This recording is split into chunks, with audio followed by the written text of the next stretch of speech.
Capítulo 9. Último capítulo. Ato falho. Quando um leigo precisa pregar um sermão, penso que ele teria maior possibilidade de ser útil, ou até mesmo de ser interessante, se começar exatamente de onde ele mesmo está, nem tanto presumindo instruir quanto comparando anotações. Há algum tempo, quando eu estava usando a oração prevista para o quarto domingo depois da Trindade em minhas orações privativas, percebi que havia cometido um ato falho. Embora minha intenção fosse a de orar para ter força para passar pelas provações temporais e que eu, finalmente, não perdesse as dádivas eternas, achei que tivesse orado para que eu passasse pelas coisas eternas, de modo que eu, finalmente, não perdesse as coisas temporais. É claro que não considero todo ato falho pecado. Não estou certo de que sou mesmo um freudiano rigoroso o bastante para crer que todos os atos falhos, sem exceção, sejam profundamente significativos. Contudo, penso que alguns deles são, e eu achei que este em particular de fato é. Pensei que aquilo que tinha dito de maneira inadvertida expressava muito de perto algo que eu tinha realmente desejado. Apesar de extremamente perto, não precisamente, é claro. Nunca fui tão tolo para pensar que o eterno pudesse, rigorosamente, ser atravessado. Aquilo que eu queria superar, sem prejuízo das coisas temporais, eram aqueles momentos nos quais eu dei atenção ao eterno, nos quais eu me expus a ele. Queria dizer este tipo de coisa. Faço minhas orações, leio um livro devocional, preparo-me para ou recebo a ceia do Senhor, mas enquanto faço estas coisas, existe, por assim dizer, uma voz dentro de mim me exortando à cautela. Ela me diz para ser cuidadoso, para manter a cabeça no lugar, para não ir muito longe e não queimar meus barcos. Entro na presença de Deus com grande temor, para que nada aconteça a mim nesse momento que seja intolerável demais quando eu voltar à minha vida normal. Não desejo me entusiasmar com alguma resolução que eu possa depois lamentar, pois sei que poderei me sentir muito diferente depois do café da manhã. Não quero que nada me aconteça quando estiver diante do altar que venha a se tornar uma cobrança muito grande depois. Seria muito desagradável, por exemplo, levar o dever da caridade, enquanto estiver no altar, tão a sério que depois do café eu tivesse de rasgar uma resposta muito severa que tinha escrito para uma pessoa petulante, de quem recebi uma carta ontem, que eu pretendia postar hoje no correio. Seria muito cansativo me comprometer com um programa de temperança que fosse cortar o cigarro que fumo depois do café da manhã ou, na melhor das hipóteses, fazer a crueldade de oferecer a alternativa de um cigarro mais ao fim da manhã. Até mesmo o arrependimento por ações do passado terá de ser pago. Ao se arrepender, a pessoa reconhece seus atos como pecados, portanto, não devem ser repetidos. É melhor deixar esse assunto sem decisão. O princípio-chave de todas essas precauções continua a ser guardar-se das coisas temporais. Vejo alguma evidência de que essa tentação não acontece só comigo. Um bom autor, cujo nome eu esqueci, pergunta em algum lugar, abre aspas, será que nunca levantamos apressadamente de nossa posição de oração, ajoelhados, com medo de que a vontade de Deus pudesse se tornar tão clara se orássemos por mais tempo? Fecha aspas. A história a seguir foi contada como verdadeira. Uma mulher irlandesa que acabara de sair da confissão encontrou nos degraus da capela a mulher que era sua maior inimiga na aldeia. A outra mulher deixou sair de sua boca uma torrente de abuso verbal. Abre aspas. Não é isso uma vergonha para você? Respondeu Biddy. Conversar comigo dessa maneira, sua covarde, e eu num estado de graça, de maneira que eu não posso responder agora? Mas você não perde por esperar. Não estarei num estado de graça por muito mais tempo. Fecha aspas. Há um excelente exemplo tragicômico no livro de Trollope, Last Chronicle. O arquidiácono estava irritado com seu filho mais velho e tão logo pôde, fez uma série de acordos para prejudicá-lo. Poderiam ter sido feitos facilmente poucos dias depois, mas Trollope explica o motivo pelo qual o arquidiácono não esperou.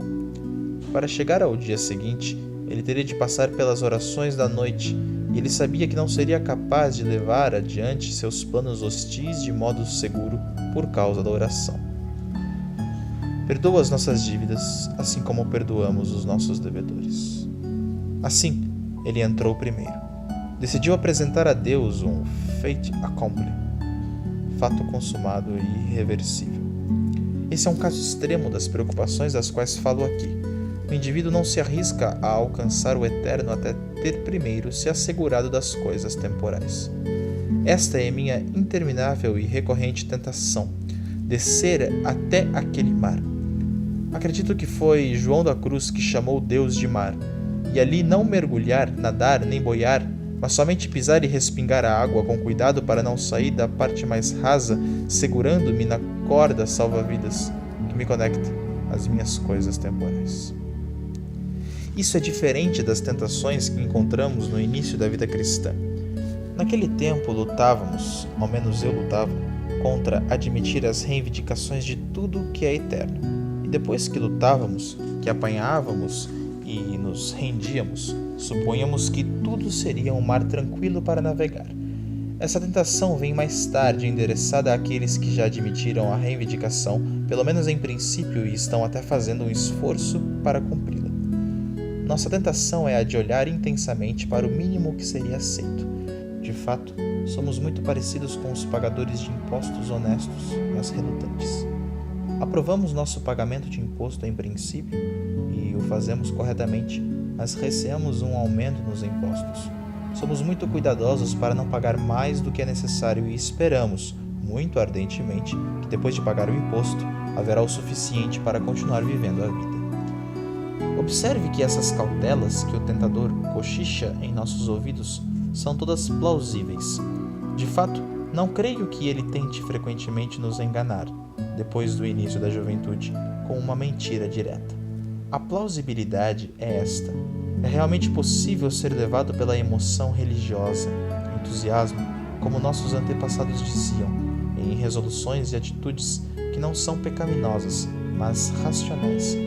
Não quando somos mais mundanos, mas quando somos mais sábios, de forma que venhamos a nos arrepender mais tarde. Podemos nos tornar conscienciosos ou fanáticos. Podemos, naquilo que parece ser zelo, mas é realmente presunção, assumir tarefas que nunca foram a nós destinadas. Essa é a verdade na tentação. A mentira consiste em supor que a nossa melhor proteção seria um cuidado prudente com o nosso bolso, nossas extravagâncias habituais e nossas ambições, mas isso é totalmente falso. Nossa real proteção deve ser buscada em outro lugar, na vida cristã comum, na teologia moral, no pensamento racional estável, no conselho de bons amigos e de bons livros, e, se necessário, no líder espiritual capacitado. Rolas de natação são melhores do que uma corda salva-vidas até a praia.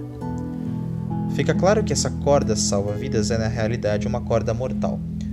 Não existe paralelo para pagar os impostos e viver do restante, pois não um tanto de nosso tempo e de nossa atenção que Deus exige.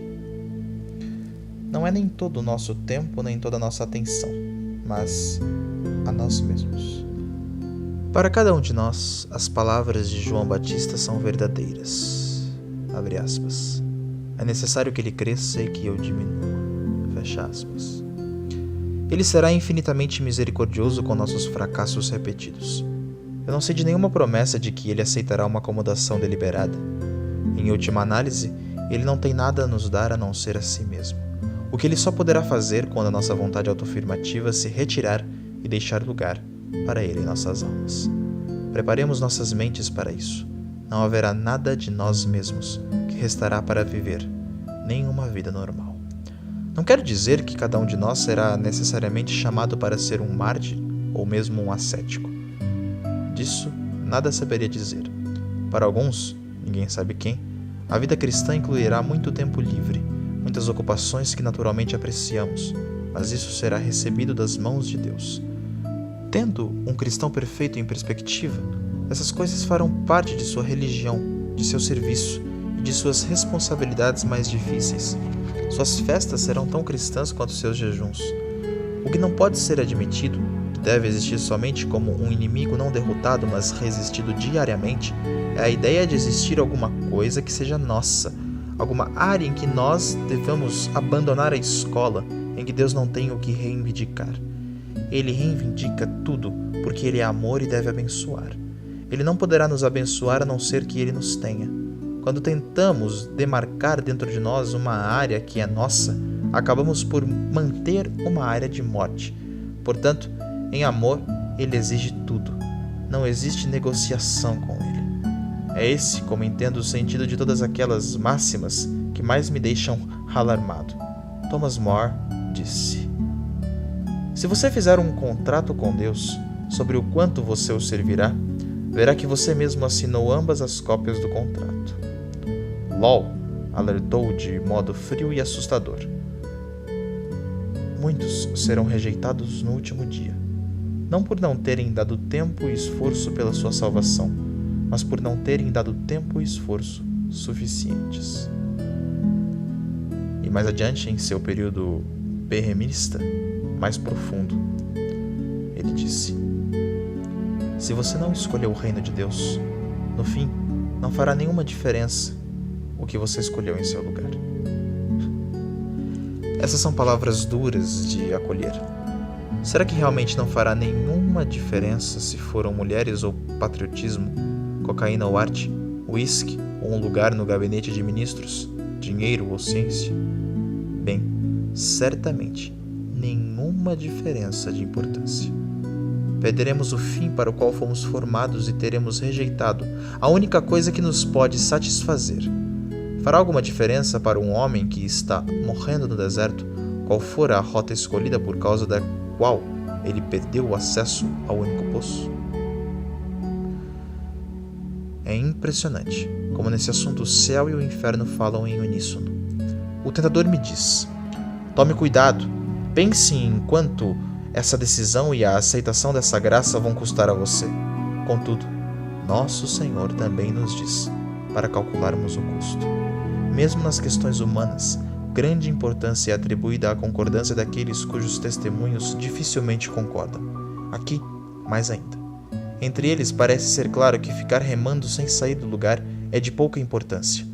Aquilo que importa e que o céu deseja e o inferno teme é precisamente aquele passo a mais, para fora de nós mesmos, de nosso controle. Ainda assim, não estou em desespero. Neste ponto, torno-me aquilo que alguns iriam chamar de evangelical. De qualquer modo, um não pelagiano.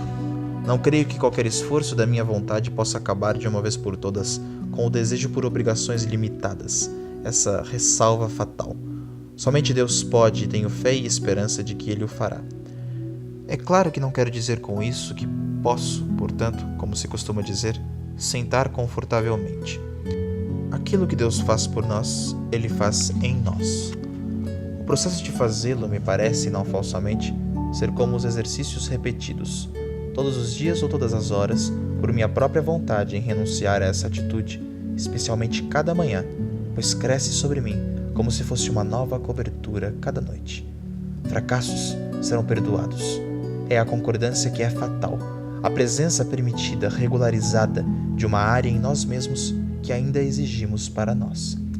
Deste lado da morte, talvez nunca consigamos expulsar o invasor para fora de nosso território, mas devemos estar com a resistência, não com o governo Vichy.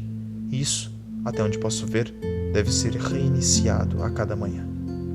Nossa oração matinal deveria ser aquela da imitação, da Odd Perfect Incipher. Abre aspas. Conceda-me hoje ter um começo sem falhas, pois ainda não fiz nada.